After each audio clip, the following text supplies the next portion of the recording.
the Guilty Gear Strive, and more so what ArcSys. This is my little think piece here on what ArcSys is trying to do with Guilty Gear Strive, in terms with fighting games. Uh, so this was like now it's like 3 weeks ago. They had the live stream event where they showcased more on Guilty Gear Strive. We saw more in the game, saw some characters, saw more reveals. Giovanna, and teases for Anji, another character. I think after some time, people got to really kind of put out their opinions and get their thoughts out after we got to sit down with what the new information we were given. Right. And that's everything from pricing of the games to the implementation of the robot net code, and just kind of even how the design of the game is going to be when going online. Um, and I think with all in all, and this is my take, ArcSys, because of Capcom's because Capcom kind of flubbed it up with Street Fighter V. Yeah. ArcSys is doing all it can when they launches this game to not beat Street Fighter V, and I don't know how to stress that Right. to the point that ArcSys is attempting to redefine what Street Fighter established for the fighting game culture, the new age fighting game of this generation. It's gonna really try to change, like try to flip the script over like 4 years plus of what Street Fighter V did, and that's everything from having rollback netcode to be built into Strive, and not only into Strive, because in between from now and when it was streamed to now, they dropped their their older fighting game, Double Accent Core Plus, with rollback netcode, with some updates. So I think they're trying to spread the message that we heard y'all, rollback netcode. That's that. I'll start there. That's step one. So I think it's good that they're doing that. I think there was a lot to learn from, Street Fighter V, and honestly, the past 4 years in fighting games.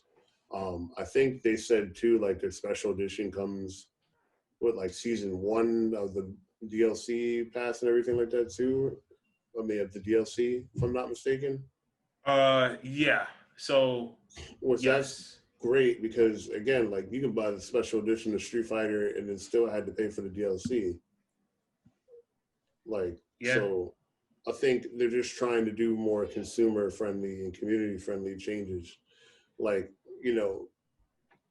the special edition for some games is just like costumes and stuff like that. I think it's cool that like, hey, you know what, you're going to get all this stuff like that, and then let's add some longevity to your purchase by extending you the contents of season 1. I think in general though, like leaning into rollback netcode is great. It's something that, was talked about a lot prior, especially with GGPO, and now, it's being a conversation revisited. Because it's important for fighting games. Like even with Slippy right now, where people are playing Melee online, like that has rollback netcode and it plays really good. And it actually just came out on Mac, so I have to mod my USB controller so that way I can play it a little bit better on there. But it's great to hear that they're listening and they're trying to put their best foot forward for Guilty Gear. I just want to know what other publishers are doing as far as that. It's cool that ArcSys is doing that because they're really listening to their fans, which is great. So we'll just have to see how that goes. Honestly. No, yeah, for sure. And just ArcSys with the rollback netcode, it's not just because when they're doing it doesn't mean it's going to come out perfectly. Right. I mean, I've heard that recently, like their dev blog stories that they have on YouTube, that they have some issues with robot netcode. There's some like articles as well floating around with some of the trial and error that they're now going through, just figuring out how to make it just make the rollback netcode work for Strive after the beta.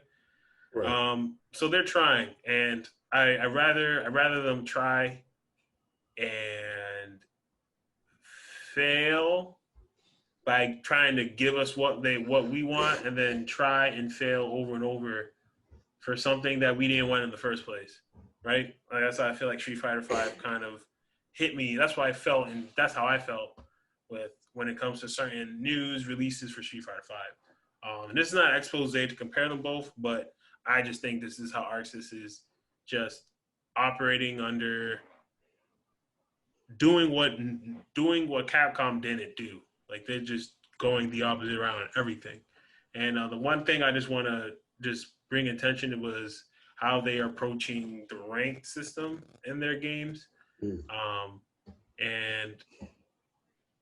it's interesting to say the least. Again, interesting. It's new. I'll say that. I'll say it's best described as new.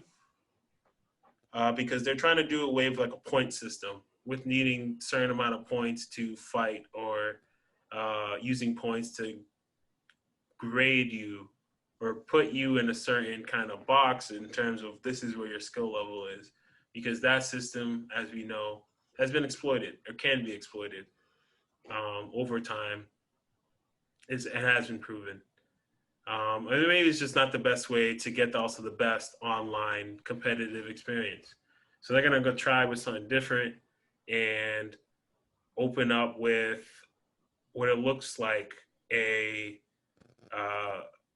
pointless rank system where they try to grade you based on other criteria, and then instead try to put you on a floor in a room around people of your within your same caliber.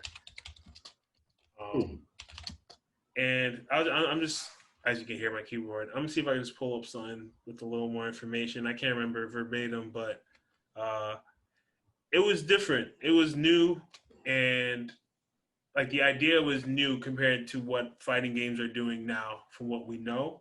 Right. So I think it'd be interesting though, like how do you rank up?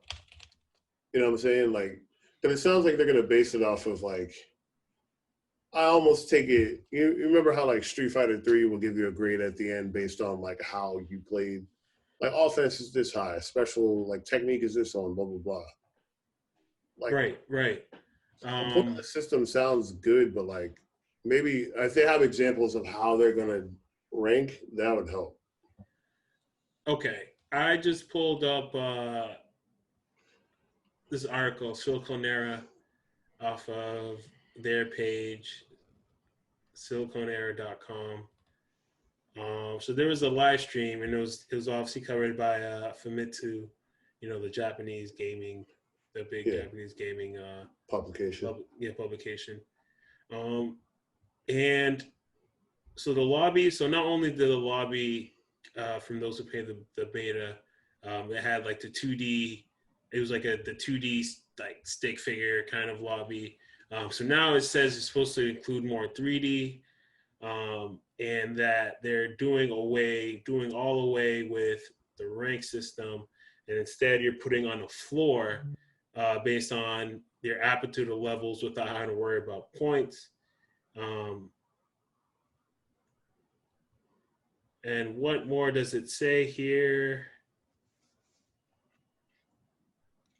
There's a detail I remembered.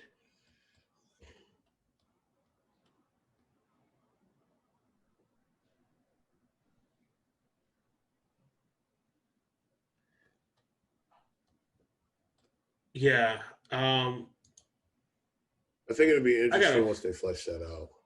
Yeah, I can't remember where I read it. I'm just looking to see if there's another article, but it was just saying that just the new way that they're looking at the rank system compared to the ways before. Yeah, it's like a tiered. So yeah, it's like a tiered lobby system. Allow the individual to select the floor that contains groups of people equal to or exceeding their own skill level. So yeah, instead of just kind of chasing the rank, your aim is to improve at your own pace, only moving to the next floor when your own abilities merit it. And then it just takes to take out the stress of battling and gambling for points instead of more focused on self-improvement, experimentation, and just enjoyment. Um, and this may be the second reach I do, but basically, again, they're trying to change the blueprint on what we know as fighting games right now, fighting games today, and I think that's really bold of ArcSys. But the only thing I'm worried about is if it just once again um, Street Fighter V oversimplification and basically oversimplifying what makes the game, or watering down, not oversimplification, but watering down what makes the game popular in the first place. But um, but again, you can't have that without being bold enough to try out new things. So ArcSys is stuck in this weird box where people like Guilty Gear for the uniqueness that it is and being different. So then they're like, well, if you change that, then it's no longer unique.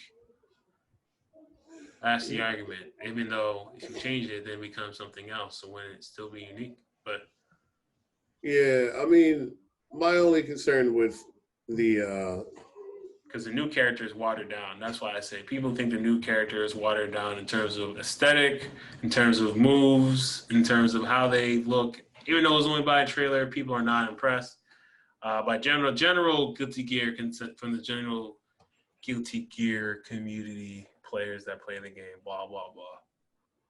yeah, I mean the thing is now it's like developers are trying to get people to stay in this. Like shooters have a difficulty spike where you can get in lobbies and based on matchmaking and stuff like that, you'll fight like um, people relatively around your skill level. You'll get a couple kills, you'll get a throw for the action, and then that 15 seconds of like conflict gets repeated over and over. Fighting games is more like chess. Chess is accessible to a lot of people, but a lot of people don't want to play it. So you try to make chess easier and more fun for people. So they may water down the mechanics of a character to make them more accessible. Like remember how Ed is in Street Fighter V. You They're know, trying like to make checkers. yeah, they try to Cheskers. make chess checkers basically. No, People will forget jump on chess. checkers all day, but chess is a lot more complicated. The entry level, you know, the learning curve for chess is more, you know, nuanced. Nah, So yeah, but I think the thing about checkers is people forget. People get bored of checkers really fast. That's the thing too. You play like 1, 2 games of check. Like you have, I swear, when you play checkers, the first game is gonna be the most fun, hands down. Because then after that, because if you, unless you get familiarized with like the style and play, like especially for me, my experience, both me and whether it's me and my opponent, or both of us, we'll just lose interest after like a game, and then well, we'll there's get depth to game. checkers too. Don't get me wrong. Like There even is tic tac toe, like there's depth to tic tac toe. that. Like It's also limited tic rock tac paper toe because scissors has depth of your that we option. don't see, especially as children. But I mean, Yeah, of course, that's not the point. The point though is just like it's still there. it's a lot more accessible than checkers. I mean, than chess. So you know they're trying to get people not only to ease them into fighting games, but to keep them. So like even you know when goddamn Skullgirls had a really robust tutorial, Killer Instinct, like when everybody started having like really good like tutorial modes, like that got more people on, and they're trying to find a way to get more people on and keep them. which is why, like, you know, I said earlier about the season pass thing being of good value, because there might be some people that are casual Guilty Gear players, but huge fan of like the lore and the characters and stuff. So they're like, oh, okay, cool. I can play this game longer, knowing that with my investment for an art book and a fucking soundtrack and all this other stuff, I also get the season pass. So Yeah. Oh. like people got to understand that like this isn't about the hardcore gamer anymore.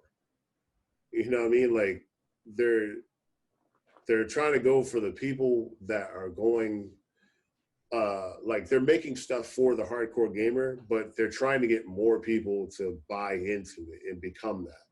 So like they're like, all right, cool. You hardcore Guilty Gear enthusiasts, we have you guys. Like we know what you want. We're working on that. But we're trying to introduce a new generation of people into Guilty Gear, and we need to make it accessible to them. You know what I'm saying? Like it just stinks. It's like you're not going to get the hardcore stuff anymore. Like nobody wants CVS2 inputs. Like Yeah. like Nobody wants that. You may want it, but like that's what I don't want it. And I'm good at fighting games.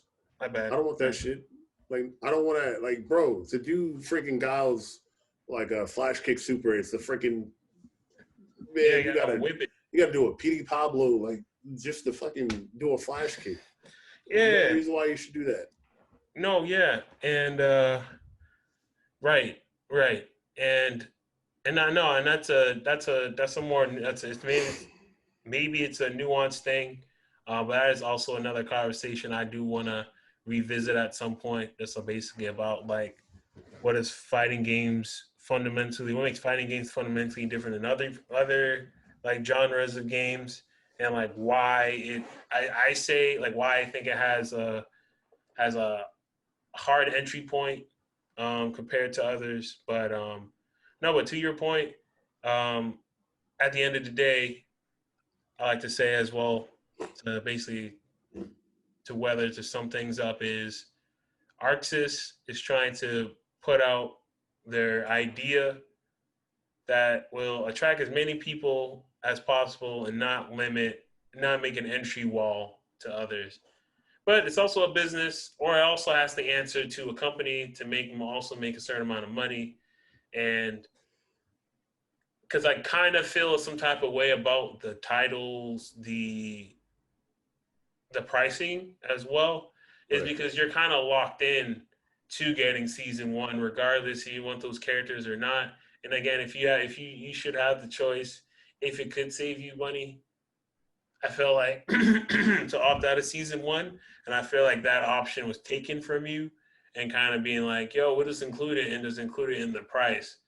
So it's like, regardless if none of the characters that you're interested in, or in the past that you're interested in, as the characters you want, you're still paying for them. And then it's like, at this point, I feel like it's just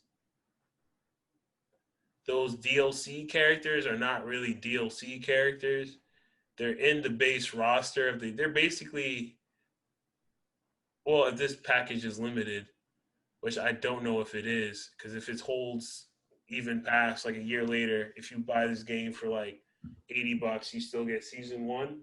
And those are just the base roster characters. They just haven't finished yet. That's another way. That's just the way to look at it. And that could trigger people. So that's just the way of, way to use words. And that's not my goal. But like you said, we can unpack this more, and we will once things more. We will get more news and updates. I like the idea. I like the ideas that they're heading with Guilty Gear. It's just, I guess I gotta wait to see what the final product is. But that's how I kind of interpret what they're doing. But again, I don't agree with everything, all their decisions as well with ArcSys. But they have the ball. The ball's in their court. Real rap. Yeah, we'll just have to see how it plays out. Right now, the ranking system sounds interesting. I'd like for them to elaborate on it more once as it gets closer to release. And I mean, I haven't been looking into Stride too crazy. I just don't feel like I think that's the only fighting game confirmed for next gen. Right now, yeah. Yeah, so I'm just like, I'll wait to see what happens. Well, it's I'm still not. this gen and next gen. And they did say it's a free upgrade. So if you have the PS4, it's a free upgrade to the PS5. Well, that's good. Yeah? Yeah, because I don't know if I was, yeah, I feel like we said this past episodes. I'm not upgrading like off rip like some people are, regardless of console.